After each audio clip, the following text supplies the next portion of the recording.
Hey guys, it's Jake with HHA. In this video, we're going to go through how to sight in your new Nitrix or Nitrix Pro X1 or X2. So that's going to be our single pin or 2-pin scopes. So when you open up your package, you're going to get a frame and then you're going to get a scope. So the scope is going to come preset to the inside of the infinite adjust rail, meaning that windage block is going to come set to the inside. If you're shooting a bow that has an inline mounting sight option, Matthews bridge lock, or any of the Picatinny sights, you're going to want to flip that infinite adjust plate to the outside of the rail. First thing that I want to note is that the tape that comes installed on the yardage wheel is going to be your setup tape only, not your sight tape. So the setup tape is going to simply be reference numbers for you to reference to get the correct sight tape. You want to leave the yardage wheel as close to zero as you can when shooting at 20 yards. This is going to allow you to get the most distance out of your setup. All right, we're gonna get started. Step number one, I got my yardage wheel set at 0 with that top indicator. Single pin, you obviously only have one indicator, but on the 2 pins, only using that top indicator. We're not worried about the second one. So we're gonna shoot at 20 yards with the top pin.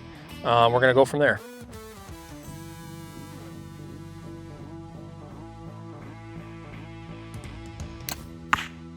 Looks like I'm pretty good left and right, but I'm a little bit low. Not gonna adjust the yardage wheel at all. We're gonna simply loosen the 2 Allen keys that tie into your T-rail and goes up your infinite adjust elevation system. I'm gonna slide that scope housing down since I'm shooting low. And I'm a little bit right as well. So I'm gonna go ahead and loosen my windage knob. Right is gonna be forward. So I'm gonna move my windage knob a couple clicks forward. Should be good there. Tighten it back down, your toolless windage.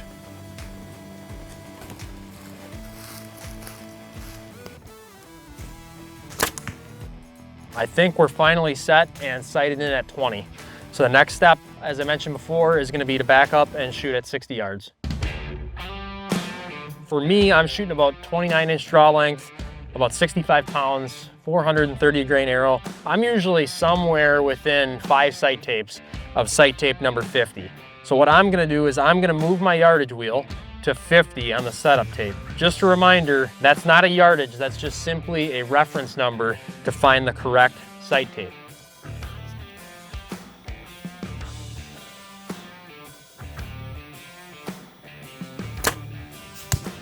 All right, so I was just a little bit low. I'm just gonna go ahead and loosen my yardage wheel and I'm gonna go from 50 to, let's just say, 52.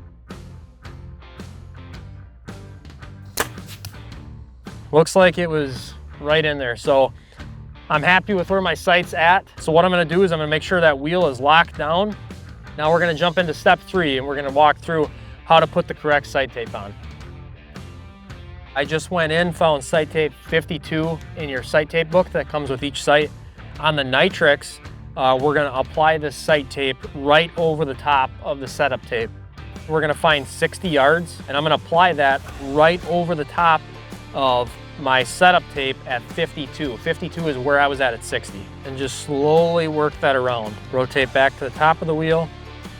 And then when I rotate my wheel all the way to the top, my dead stop will be at 20. So 20 will be your dead stop if you correctly sight it in. We just walked through how to apply the sight tape on the Nitrix. We're gonna show you how to apply the sight tape on the Nitrix Pro. This is the main difference between the Nitrix and the Nitrix Pro. It's gonna be a little bit easier to apply the sight tape on a Pro because you have that removable wheel allowing you to shoot multiple arrow setups. And you're gonna see that there's an Allen key right on the edge of the yardage wheel. We're gonna loosen that, pull the entire wheel off of the hub assembly. You're gonna get that additional sight wheel in your package. You're gonna apply that new sight wheel with sight tape applied to it. So now I have my additional wheel with my sight tape on it on my Nitrix Pro, and then I'm gonna go ahead and I'm just gonna lock that down. I can loosen that back up, roll it back to the top, and my dead stop's at 20. So now that we have our sight tape installed, you now have your Nitrix or Nitrix Pro X1 or X2 fully sighted in. Like I mentioned at the beginning, the sight-in process is the exact same for any of our Nitrix or Nitrix Pros in the X1 configuration or the X2. For more information on the Nitrix or Nitrix Pro, you can visit our website at hjsports.com.